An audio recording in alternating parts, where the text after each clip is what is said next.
Shabbat Shalom. It's Saturday. Yesterday I made a couple of videos that, in retrospect, I realized I was too drunk and too vulgar, so they have been deleted. Today's topic will be Chagas disease, or Chagas parasite, which is spreading rapidly, and except in this country, because I'm the person that halted it and got the blood tested. Now I'm going to try to tell you the story as quick as I can, because I really don't want this to be a long one. But first, being like Einstein and almost every intelligent person on this planet, I have an oral fixation. I'm going to smoke.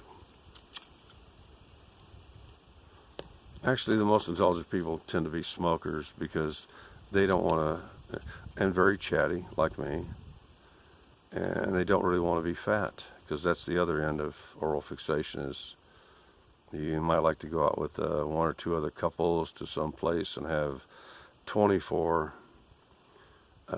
entrees put on the table in which you sample some of each, which ends up in a calorie count of around 6,000 to 8,000, okay?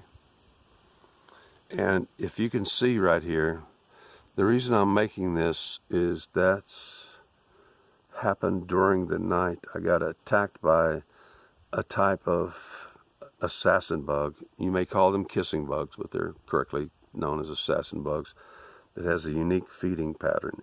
Actually, if you look real close, if you zoom in, you'll see the feet where it clung in while it created that gash. Actually, in examining this, I was going like, well, maybe I hit my head on something on my way to bed, last night. No, there's nothing that has that shape anywhere close to my bed. Between my desk and my bed, there's nothing that has that semicircular shape. That side, there's nothing there that matches that.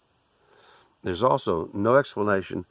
If you look closely, get up here, you can see where the creature was clinging to my skin while it ripped that half-moon crescent shape into my head, sucking my blood out and gorging itself.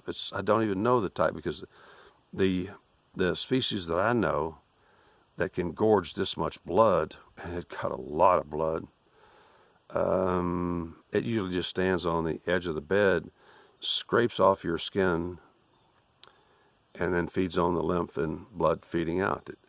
That's why they call them bed bugs sometimes, like that stupid EPA woman who I got fired the same day she was gone, because she put an assassin bug. Stop calling them kissing bugs. Oh, please. People just piss me off. I swear, I'm old. I think it was Shakespeare that said that the fool thinks himself a wise man, but the wise man knows himself to be a fool. That's the Dunning-Kruger effect that I combat every day in my contact with human beings. They're so sure that they know it all, and yet they have no formal education. They haven't read a book where I've read the entire National Library of Medicine, either firsthand or using about 200,000 Boolean constructs. Trust me, it can be done. 14 million papers, expert opinion letters, etc. It can be done.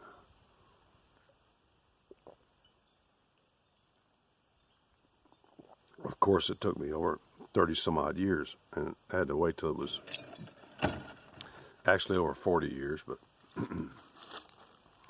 let me get back to it. I'm the person that over 20 years ago began to notice the invasion of these assassin bugs, of which there's a subset that I call the kamikaze bugs, that go straight for the face, head, mouth, throat, back of the head. boom, they pop you, they back off. Their mouth is like a pipe, and their tongue acts like a piston to draw out flesh and lymph and blood. They pop you, they back off, they see whether or not you're going to respond, and then they come back. That's what makes this case so interesting, is that I've never seen one do this. I've never seen, and there was a tremendous amount of blood loss in that. And the ones that are kamikaze types, they're shield bugs technically, and they fly really fast, and they have infrared vision. That's the only way to actually, I'll interrupt right here before I go on. That's the only way to keep them off of you, is to keep like a hot lamp or candles right next to your head. It confuses them because they can't really see your body heat. But I'm going to go back. When they started invading, I didn't know anything about them, and I've been studying biology my whole life, and never heard of Dr. Chagas of Brazil. It didn't really. And one of the reasons I'm making this is because a couple of nights ago, I watched a video that said that of the people tested in Venezuela, over 25% were testing positive for Chagas disease. And Chagas is a nasty parasite. I've had two, I'm going to use the term spickaroos. One was a pharmacist, one was some guy on YouTube that said that Chagas isn't a parasite. I'm sorry, the CDC says that trypanosomiasis is a parasite that attacks the eyes, the heart, the spleen, whatever part of the body it decides on. So, when I saw them coming in and realized that not only is their bite toxic, I'm allergic to their bite. That's why I keep 3 EpiPens in my top drawer at all time. And the great thing about this summer was that literally the insect population was 1/1,000,000th of what it normally is. I won't go into that right now. Let's stay on the. So, after going to my doctor and getting the EpiPens and telling him what was going on and doing some research, one of the first people I called was the state zoonosis expert, who's paid somewhere between, because he's got to have a PhD to get that position. He's paid somewhere between $75,000 to $150,000 a year to know everything about assassin bugs and Chagas parasite. When I called him, I'm not going to say his name because it's Jewish. He was such a retard. He didn't know shit. And by then I was already finding veterinarians in San Antonio and PhDs over at Texas A&M University at the veterinary department that were aware knew about Chagas and that it was already here. You know, by the time I made my second or third call to the state zoonosis expert, I had to tell him that there were already known to be 5. Now, normally the possum acts as the reservoir of the parasite. You know, actually, if you have possums, keep them around and, shine a flashlight on their back. You want to look for this series of puncture wounds on their spine. And if they start looking sick, oh, geez, kill them right away. The Venezuelans are saying, don't kill these bugs, don't touch them, whatever. You're full of shit, Venezuela. Your whole country is just one big dumpster pile. And I don't care if this goes a long time, I'm going to cover this topic. So, by the second or third time that I called the state zoonosis expert of Texas, who's supposed to, it's his job to know all about this, he didn't know that the veterinarians in San Antonio had already diagnosed Chagas in 5,000 dogs, whereas the possum is normally the reservoir. Those dogs can then, through the assassin bug, transmit it to humans. So almost 20 years ago, at least 19, the state zoonosis expert had not a clue, and even the veterinarians of San Antonio couldn't guess at how many humans were infected with Chagas. Then I started talking to the PhD veterinarians over at A&M to confirm, and then I started calling everybody, Red Cross, you name it. If you're taking blood, it has to be tested.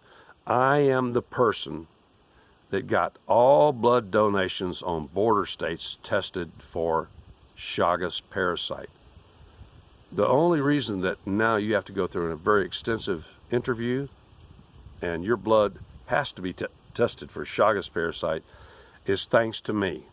You can leave your thanks below by giving me a like to this video. You could be getting a parasite that will make your eyeballs explode, kill your heart, kill your spleen, if it weren't for me.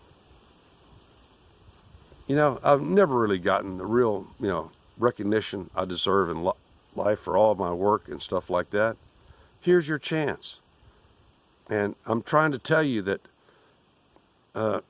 as much as I hate Donald Trump, the one thing that we definitely need to do is stop this cross-border flow, because these people are bringing, one of the things that assassin bugs do is that because they're nocturnal creatures, they only come out after sunset. One of the things that they do is they hide in the clothing and the backpacks, they hide in your drapes, they hide under your bed. They're hiding in the clothing that are coming in illegal migrants. That's how they got here 20 some odd years ago and have spread now, I don't know how many states. I honestly can't tell you. But every one of you who are against the wall or against you're one of them open border freaks, you're a nut, because that open border allows this deadly disease in which there's some newer drugs coming out, which the Venezuelans don't even have access to the old drugs, really. I heard one guy was saying, only take a half a pill a day. That's not enough to control it. And it's the old stuff. The treatment for Chagas is almost as bad as the disease itself. One PhD at A&M told me there's some new drugs coming out that may be less toxic and won't be as damaging as the current antiparasitics used for Chagas. So, look, if you live anywhere south of the middle of this country, and actually, I told you I got an EPA official fired because she identified an assassin bug as a bed bug and said it couldn't cause disease or transmit disease. I had her job before the end of the day. I don't mess around. I'm real good with the telephone. I know how to speak well. I can enunciate words and I can spell words that most of you cannot, even with the help of Google, etc. But I want to end this as soon as possible here. Actually, I got a minute and 15 seconds. I just want to remind you that this channel, you're talking to the guy who brought knowledge of the invasion of the Chagas parasite into this country and got all blood tested on the border states or any place where it may enter, even Florida. The reason that you have safe blood, reasonably safe blood in hospitals now is thanks to me. So if you want to show your thanks, give a like below and subscribe, because I'm the guy that caught the Chagas parasite and the assassin bugs crossing the border. And if you're for open borders and for letting these people come in here unexamined, you're insane. You're just insane. You have no idea how horrific Chagas is.